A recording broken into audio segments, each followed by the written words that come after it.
Hamas अपने इतिहास के सबसे मुश्किल दौर में है। हमास के लड़ाकों के सामने मरने के अलावा कोई और रास्ता ही नहीं बचा है। हमास को अब तक सबसे बड़ा धोखा मिला ईरान, जिसके दम पर हमास अब तक उछल कूद मचा रहा था, और हिजबुल्लाह, जिसने हमास का साथ देने का पूरा वायदा किया था। दोनों ने इस महायुद्ध में हमास का साथ देने से इनकार कर दिया।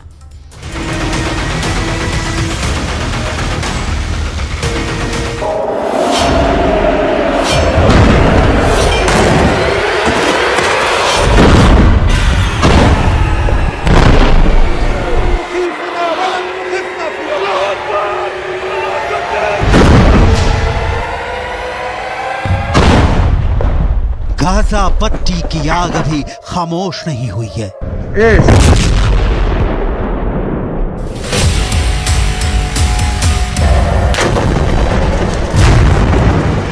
गाजा के आसमान का धुआं अभी छटा नहीं है।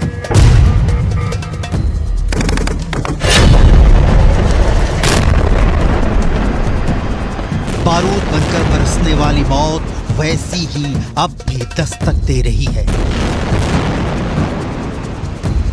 सीज़फायर की तारीखों के बीच गाजा की गलियों में अब भी सांस तोप के गोले के एक्शन पर आ रही जा रही है।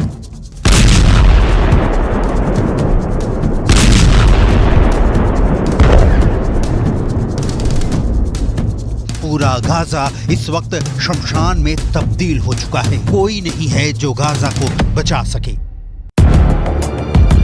हमास को इजरायल युद्ध में सिर्फ धोखा मिला है, ऐसा धोखा जिसने हमास को तोड़ कर रख दिया है। हमास के पास सरेंडर के अलावा इस वक्त शायद और कोई विकल्प नहीं है। किसने दिया हमास को इतना बड़ा धोखा? किसने दोस्ती कर हमास से दुश्मनी निभाई? पहले युद्ध में साथ देने का वादा किया और वक्त आया तो पीठ दिखाकर भाग निकला।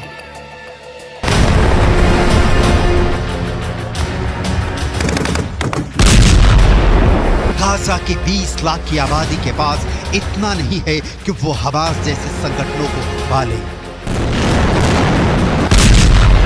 उनके लीडरों को विदेशों में ऐशो आराम की जिंदगी जीने के लिए फंडिंग करें।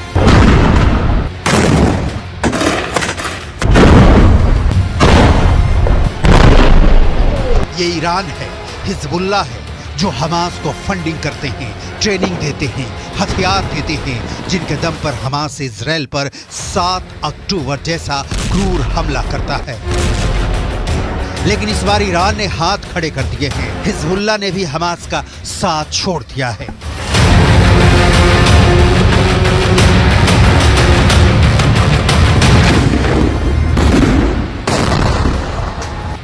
क्यों ईरान ने छोड़ दिया हमास का साथ? क्यों हिजबुल्लाह ने भी छुड़ा लिए हमास से हाथ?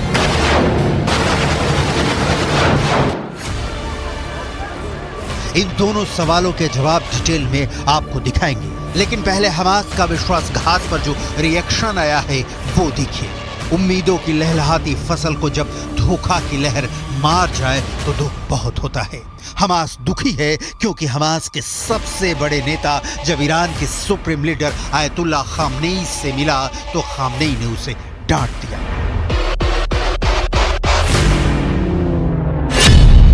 तेहरान में सुप्रीम लीडर आयतुल्लाह खामनेई ने कहा कि हमास ने इजराइल पर भीषण हमले के पहले ईरान को जानकारी क्यों नहीं दी।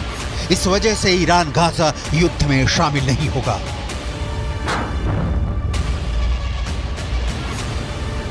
ईरान जानकारी नहीं होने के पीछे जो छिपा रहा है वो कोई छोटी मोटी बात नहीं, बल्कि खौफ है। यह खौफ अमेरिका का है।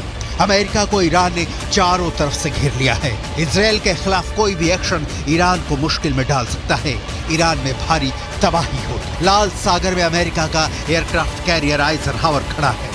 भूमध्य सागर में अमेरिका ने अपने एयरक्राफ्ट कैरियर जेराल्ड फोर्ड को तैनात किया है। इजराइल की सुरक्षा के लिए अमेरिका ने अपने सबसे बेहतरीन लड़ाकू विमान आसमान में छोड़े हैं। मतलब इजराइल इस वक्त अमेरिका वाले कवच के भीतर है और इसे भेदने की हर कोशिश के खिलाफ अमेरिका का हमला निश्चित है।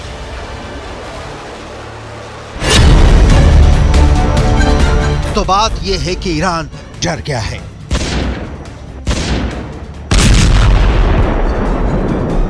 हमास के समर्थन वाले तेहरान में लगे नारों के बीच आयतुल्ला खामनेई के पास हमास का हाथ झटक देने के अलावा कोई विकल्प नहीं बचा है। पश्चिमी मीडिया में छपी रिपोर्ट के मुताबिक मुस्लिम ब्रदरहुड की नीतियों पर चलने वाले सुन्नी गुट हमास ने शिया ईरान और हिजबुल्लाह के इजराइल के खिलाफ संयुक्त मोर्चा में शामिल नहीं होने के फैसले पर निराशा जाहिर की है।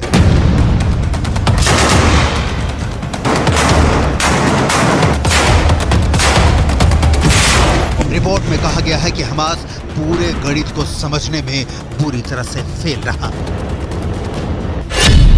गुलाम अली ईरान के खामनेई परिवार से ताल्लुकात रखते हैं। गुलाम अली की बेटी की शादी खामनेई के बेटे मुस्तफा से हुई है।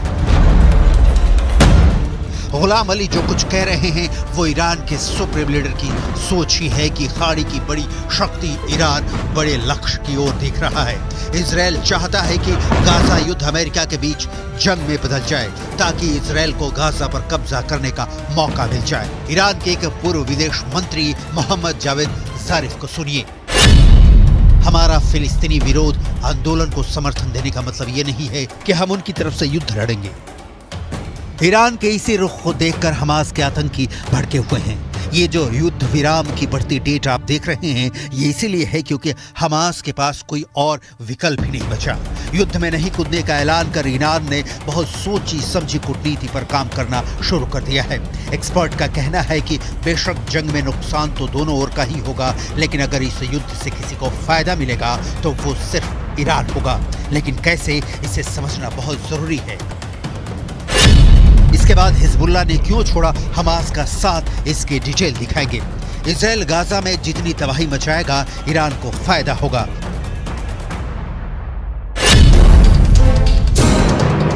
नंबर 1, इससे सऊदी अरब और दूसरे खाड़ी देशों से इजराइल के संबंध बिगड़ेंगे। ये ठीक उस वक्त होगा जब अमेरिका की मध्यस्थता में सऊदी अरब और इजराइल एक दूसरे के करीब आ रहे थे। नंबर 2, गाजा में तबाही से फिलिस्तीन के दूसरे क्षेत्रों में विद्रोह शुरू हो गया है जो युद्ध को लंबे समय तक खींच सकता है। ईरान यही चाहता है कि इजराइल युद्ध में फंसा रहे। नंबर 3, ईरान को अमेरिका से न्यूक्लियर मुद्दे पर ढील मिलने की संभावना पैदा होगी। तो हमास की जीत में या हार में फायदा ईरान को होने जा रहा है। वैसे भी ईरान के लिए दोस्ती और दुश्मनी एक ही सिक्के के दो पहलू हैं। हमास को ये बात अब समझ में आई है। ईरान इजराइल या अमेरिका का जानी दुश्मन रहा है और इसका बीज पड़ा 1979 में जब ईरान में तख्ता पलट हुआ, जिसे ईरान की इस्लामिक क्रांति कहा जाता है। ईरान के मौजूदा शासक शाह रजा पहलवी को गद्दी से उतारकर शिया मुस्लिम नेता खुमैनी ईरान के प्रमुख बन गए। शाह के शासन में ईरान का अमेरिका और इजराइल से संबंध काफी अच्छे थे, लेकिन खुमैनी ने सब कुछ बदल दिया। ईरान को इस्लामिक राष्ट्र घोषित कर दिया गया। उस समय से ही खुमैनी के शासन को एंटी अमेरिका और एंटी इजराइल कहा जाने लगा। ईरान ने इसका सबूत भी दिया। इजराइल के खिलाफ यमन के हूती विद्रोहियों का साथ दिया, लेबनान में हिजबुल्लाह के साथ और गाजा में हमास को पाला पोसा।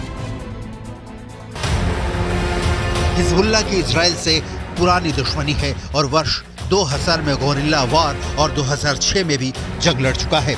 लेकिन अब मामला उल्टा पड़ गया है क्योंकि ईरान युद्ध को स्वार्थ के चश्मे से दिख रहा है। लेकिन हिजबुल्लाह ने क्यों नहीं दिया हमास का साथ? असल में हिजबुल्लाह ईरान का वो घोड़ा है जिसकी लगाम आयतुल्लाह खामनेई के हाथ है। हिजबुल्लाह ने इजराइल पर रॉकेट दागने शुरू किए तो अमेरिका ने ईरान को पकड़ा और ईरान ने हिजबुल्लाह को पकड़ लिया। लेकिन क्या यही सिलसिला आगे भी चलता रहेगा? खामनेई के राज में इजराइल और अमेरिका अनैतिकता, अन्याय, मुस्लिम समाज और ईरानी सुरक्षा के लिए सबसे बड़ा खतरा है। लेकिन हमास जब मिटा जा रहा है तो ईरान दूर है क्योंकि उसे अपना फायदा दिख रहा है। नतीजा है कि जल गई पूरी गाजा पट्टी। ईरान और हिजबुल्लाह चिंगारी से हाथ सेकते रहे। जिस अल-अक्सा मस्जिद को 7 अक्टूबर के हमले की वजह बनाकर हमास ने 1400 इजरायलियों को मार डाला, हमास इजराइल के खिलाफ अल-अक्सा मस्जिद की घटना के बाद मुस्लिम वर्ल्ड के बीच यूनिटी बनाने में सफल रहा था। सऊदी अरब हो या कोई भी अरब देश, इजराइल के खिलाफ सबने हमास का साथ दिया। लेकिन युद्ध में मिस्र के रास्ते आने वाली मानवीय सहायता के अलावा हमास को किसी ने कुछ नहीं दिया। 15,000 फिलिस्तीनी मारे गए और ईरान हिजबुल्लाह मूक दर्शक बने देखते रहे।